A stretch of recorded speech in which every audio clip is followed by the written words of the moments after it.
So this former senator was on Bill Maher, and they were talking about cancel culture. And they have on this former senator from North Dakota, and listen to what she says. If you retweet something, I like this picture. Who was the woman in the Mandalorian? What did she do? She liked something? She was a Nazi. Oh, that's different, yeah. Right? I'm thinking of somebody else. Well, she's not a Nazi. She's not a Nazi. She's look at that. You say you're calling her. She's involved.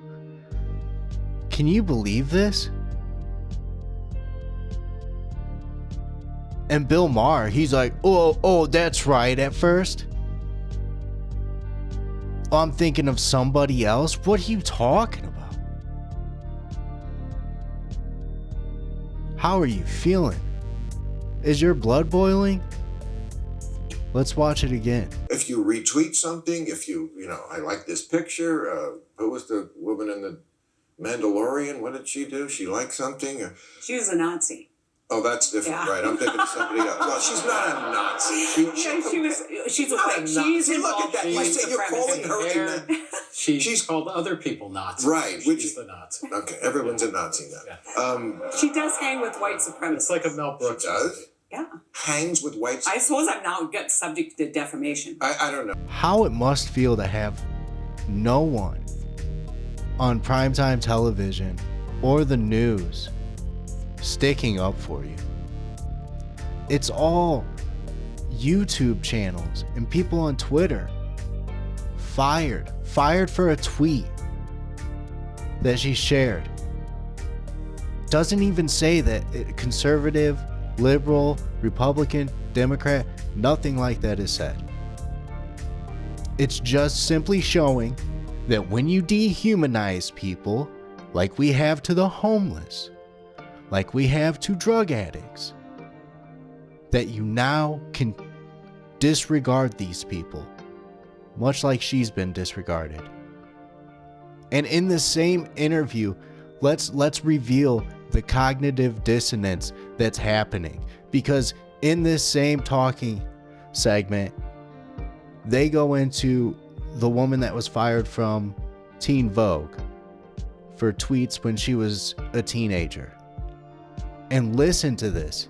Words are not the equivalent of violence, and we need to get back to a robust understanding that these things Thanks for throwing off that statistic of men interrupting women. Can the guy finish his sentence? That the number of people who sit in that space are very minimal, and those people are exploited in the kind of era of we want to not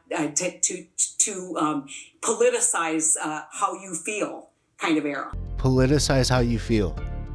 You've just politicized a false narrative from an echo chamber on Twitter in front of an audience of probably in the millions. You are part of the problem. Hey, this woman at Teen Vogue, she got a raw deal, but Gina Carano, she's a Yahtzee.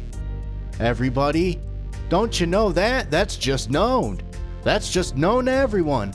That's facts. This is unbelievable. When you're an adult. And if you learned anything from the previous guest, the small sliver of people. It's a small sliver that somehow slipped right into her head. What's it Leon Lush say? She's got brainworms. This is brainworms there's brainworms piled up on that table right now.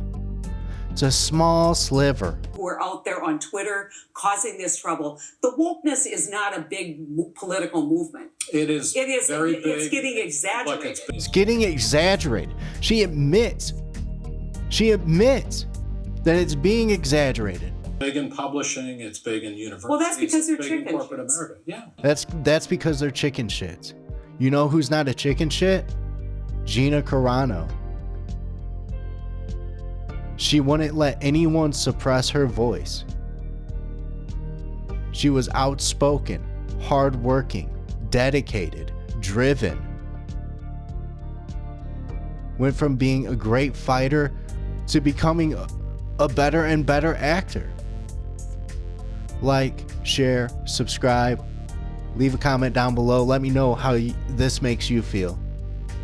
How you feeling after this? Corporate America needs to stop buying into this stuff and just accept. Right. That's the problem. You're right. Corporate. Somebody